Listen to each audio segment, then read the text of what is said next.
नमस्कार दोस्तों, career with Ashutosh channel में आप सभी का स्वागत करता हूं। आप सभी के सामने उपस्थित हुआ एक नया वीडियो लेकर, जिसमें हम लोग बात करने वाले हैं दोस्तों यूपीपीसीएस 2024 के लिए प्रीलिम्स की परीक्षा 17 मार्च को है और उसके लिए करंट अफेयर की रणनीति क्या होनी चाहिए, जिससे हम लोग अधिकतम अंक करंट अफेयर में प्राप्त कर सकें।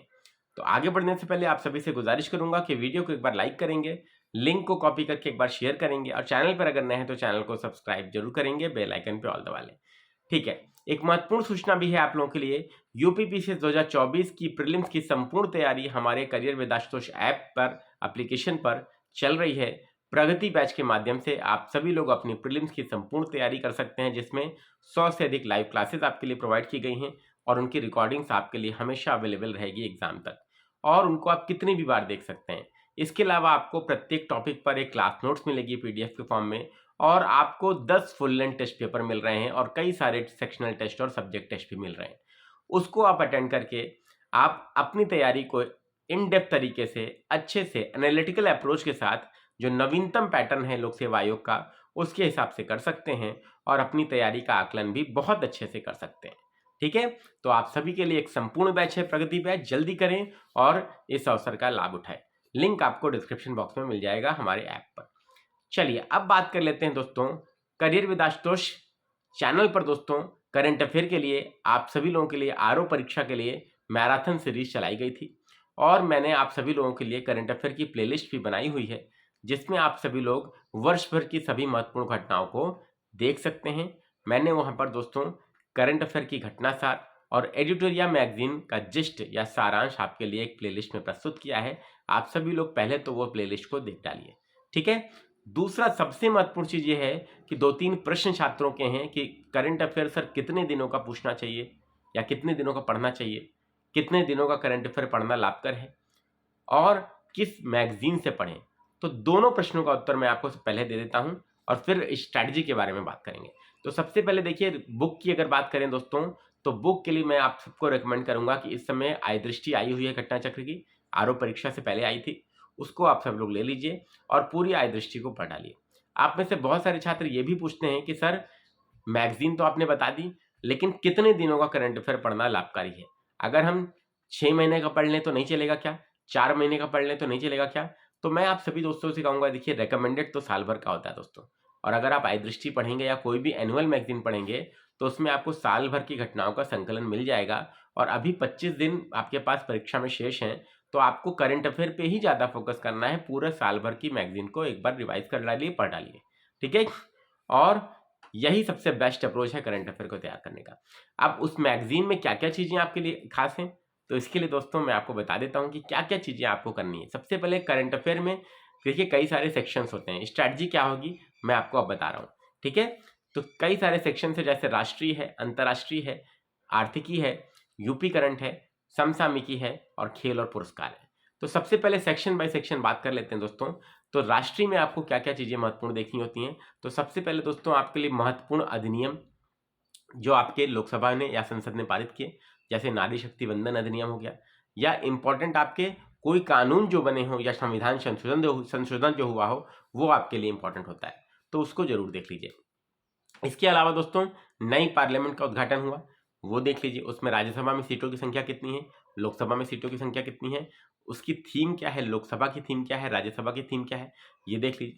ठीक है, और जो ये सदस्य संख्या है ये किस वर्ष से लागू होगी दोस्तों, तो 2026 के बाद से लागू होगी।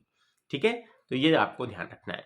इसके बाद दोस्तों आपके लिए इंपॉर्टेंट क्या है, राष्ट्रीय में आपके लिए जितनी महत्वपूर्ण योजनाएं जो केंद्र सरकार की आपकी इस समय चल रही हैं, जैसे आपकी कौन सी योजना, आपकी जो उर्वरक से संबंधित स्कीम है वो देख लीजिएगा। ठीक है, इसके अलावा दोस्तों जैसे जो लैंडमार्क स्कीम है गवर्नमेंट ऑफ इंडिया की, जैसे आपकी आयुष्मान भारत योजना हो गई, इसके अलावा जल जीवन मिशन हो गया, उज्ज्वला योजना हो गया, ठीक है, पहल स्कीम, प्रधानमंत्री आवास योजना हो गया, मनरेगा हो गया। ये सब स्कीम्स तो दोस्तों आपको टिप पर होनी चाहिए, क्योंकि ये अक्सर न्यूज में रहती हैं। ठीक है, तो ये ध्यान रखिएगा, इतनी चीजें आपको करनी है। केंद्र सरकार की प्रमुख योजनाएं विशेष रूप से जो आपकी इस वर्ष आपकी स्टार्ट की गई हैं, याद रखिएगा, वो आपकी परीक्षा के लिए बहुत इंपॉर्टेंट होती है। इसके अलावा दोस्तों राष्ट्रीय परिदृश्य में जो आपके प्रमुख सूचकांक नीति आयोग ने शुरू किए हैं, ठीक है, उन सूचकांकों को जरूर से देख लीजिएगा। जैसे राज्य स्वास्थ्य सूचकांक हो गया, राज्य लॉजिस्टिक प्रदर्शन सूचकांक हो गया। ये सारे में आपका उत्तर प्रदेश का रैंक क्या है और टॉप के स्टेट्स कौन से हैं, ये आपके लिए सबसे ज़्यादा इंपॉर्टेंट है। इसके अलावा आपके लिए इंपॉर्टेंट क्या है दोस्तों, इसके अलावा राष्ट्रीय परिदृश्य में आपके लिए इतना ही इंपॉर्टेंट है। और एक सबसे महत्वपूर्ण चीज़ आपके लिए क्या है राष्ट्रीय परिदृश्य में, जो चंद्रयान 3 जिसका प्रक्षेपण सफल हुआ और भारत पहला देश बना जो दक्षिणी ध्रुव पर जिसने लैंड कराया अपने यान को, और विश्व का कौन सा ऐसा देश बना किस नंबर का जो चंद्रमा पर पहुंचा, ये आपको पता होना चाहिए। लैंडर और रोवर का नाम क्या है ये आपको पता होना चाहिए, ठीक है। ये सारी चीजें आपके एग्जाम में आती हैं। इसके अलावा आदित्य L1 मिशन से संबंधित प्रश्न आ सकता है, और G20 समिट जो आपकी हुई है आपकी भारत में नई दिल्ली में सितंबर 2023 में, उसको जरूर याद रखिएगा, उससे संबंधित प्रश्न आने की पूरी संभावना है। तो ये राष्ट्रीय परिदृश्य हो गया जो मैंने आपको बता दिया। अब अंतर्राष्ट्रीय परिदृश्य की बात करें दोस्तों, तो अंतर्राष्ट्रीय परिदृश्य में देखिए प्रमुख अंतर्राष्ट्रीय सम्मेलन जो आपके लिए इंपॉर्टेंट है, सबसे पहले SCO summit, G20 summit, BRICS summit, ठीक है। UN की जितनी भी समिट्स हुई हैं इस वर्ष में वो आपके लिए इंपॉर्टेंट है। मतलब इस वर्ष में कहाँ पर हुई, कब हुई और उसकी मुख्य थीम क्या थी, ये आपके लिए सबसे ज़्यादा इंपॉर्टेंट होती है, ठीक है। और कोई पर्यावरण से संबंधित सम्मेलन हुआ तो वो सर्वाधिक इंपॉर्टेंट है, याद रखिएगा, ठीक है। कोप समिट जिसे कहते हैं, कॉन्फ्रेंस ऑफ पार्टीज, क्लियर। इसके बाद प्रमुख अंतर्राष्ट्रीय आपके लिए दिवस इंपॉर्टेंट है, याद रखिएगा, और दिवस के साथ साथ आपको थीम भी याद रखनी है, ठीक है। इसके अलावा दोस्तों आपके प्रमुख अंतर्राष्ट्रीय सूचकांक और रिपोर्ट, ये आपको जरूर से देख लेना है दोस्तों। सूचकांक और रिपोर्ट में कौन जारी करता है दोस्तों, किसके द्वारा जारी किया जाता है, टॉप कंट्रीज कौन से हैं, टॉप 3 कंट्रीज, भारत का स्थान क्या है, और टॉप और आपका सबसे आखिरी में कंट्री कौन सा है। जारीकर्ता संगठन, भारत का स्थान, टॉप 3 कंट्रीज और सबसे बॉटम में कौन सा है, ये आपको ध्यान रखना है जरूर से दोस्तों, ये याद रखिएगा, क्लियर। इसके अलावा दोस्तों आपको याद रखना है कि कोई अंतर्राष्ट्रीय अलायंस बना है, जैसे G20 में आपका अफ्रीकन यूनियन को शामिल किया गया। इसके अलावा दोस्तों आपके लिए याद रखना है पहले से ही यूरोपियन यूनियन उसमें शामिल था, ठीक है, ये याद रखिएगा।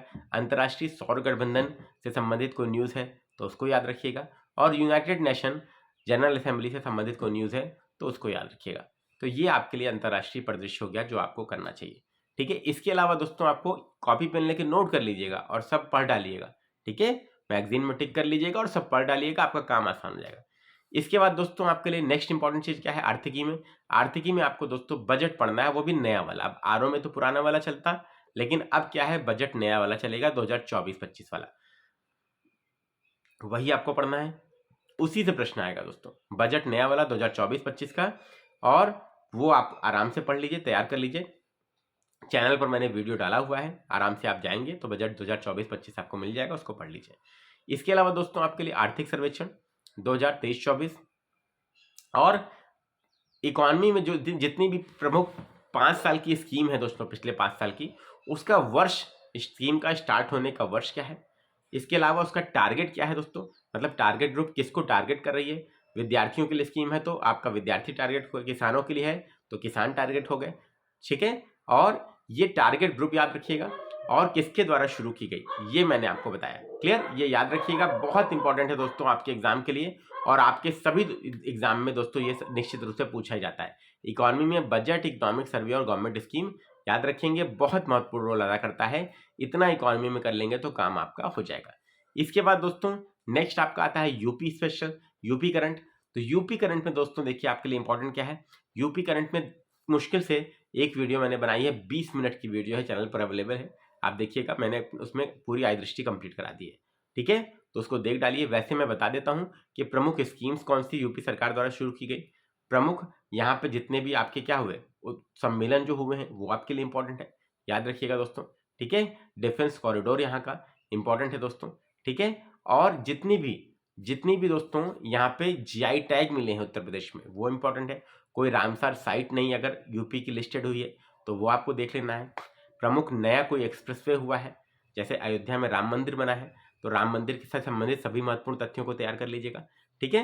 तो ये सभी चीजें अगर आप कर लेंगे तो निश्चित रूप से यूपी का कोई भी क्वेश्चन आपका नहीं छूटेगा, ठीक है। घटना चक्र आय दृष्टि में बहुत ही शॉर्ट में बहुत अच्छे तरीके से दिया है, मैंने चैनल पर कवर कराया है।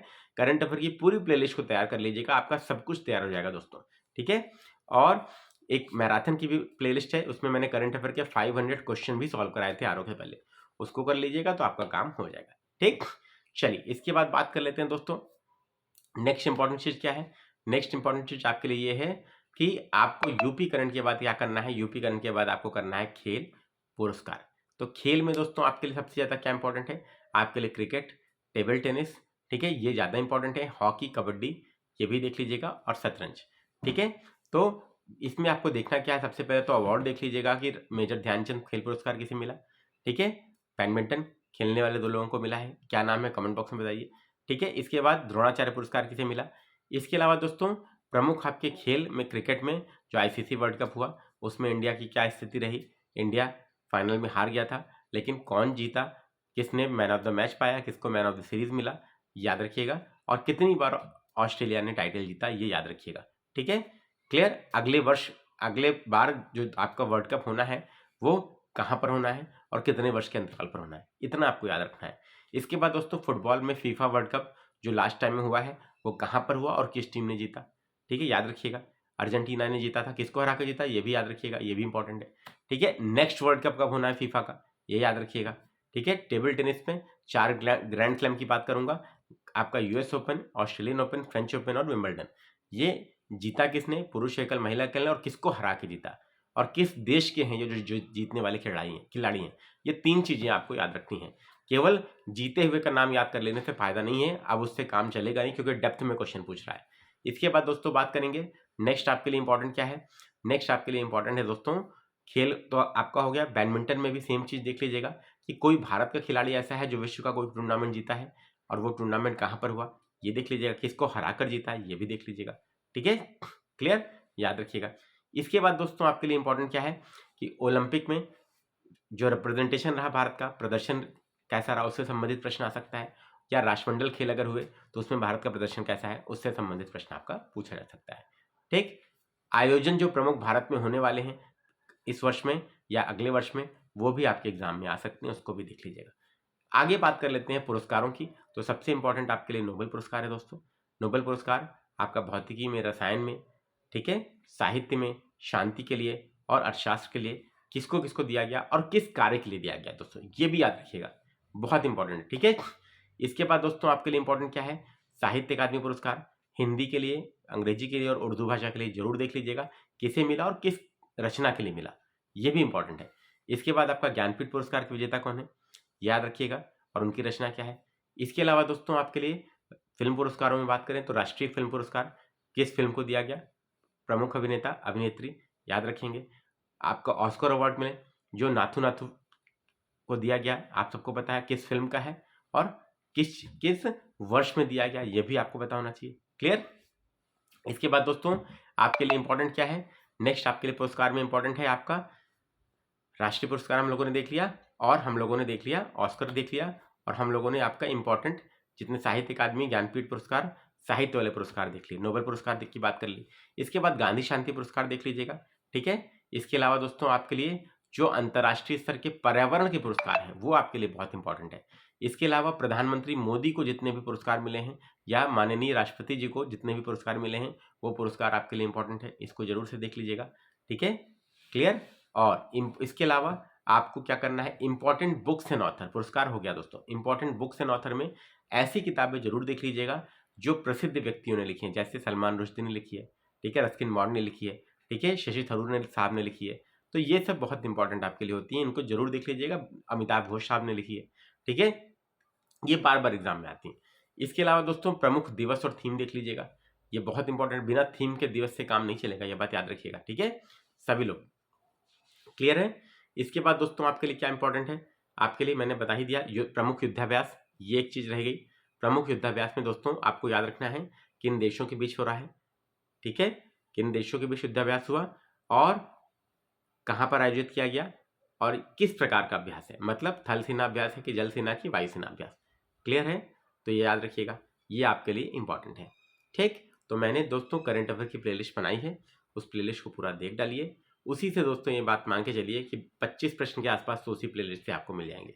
और मैंने करंट अफेयर की मैराथन ली थी, उसमें 500 क्वेश्चन भी मैंने आपको कराए थे, तो दोनों प्लेलिस्ट आपको चैनल पर मिल जाएगी, करंट अफेयर मैराथन और current affair for RO UPPCS. ठीक है, दोनों प्लेलिस्ट पे जाइए और दोनों प्लेलिस्ट आप आराम से कवर कर डालिए। करंट अफेयर के 30 प्रश्न में से आराम से आप लोग 25 कवर कर लेंगे। और अभी पीसीएस से पहले हम करंट अफेयर पूरा वर्ष भर का आपको कंपाइल करके देंगे और पूरे 500 क्वेश्चन आपको यूपी पीसीएस के लिए कंबाइन करके देंगे, तो उसको जरूर देख लीजिएगा। इतने से आपका काम हो जाएगा। आई दृष्टि पढ़ लीजिए, उससे उतना पर्याप्त है। वीडियो कैसा लगा कमेंट बॉक्स में कमेंट करके बताइएगा।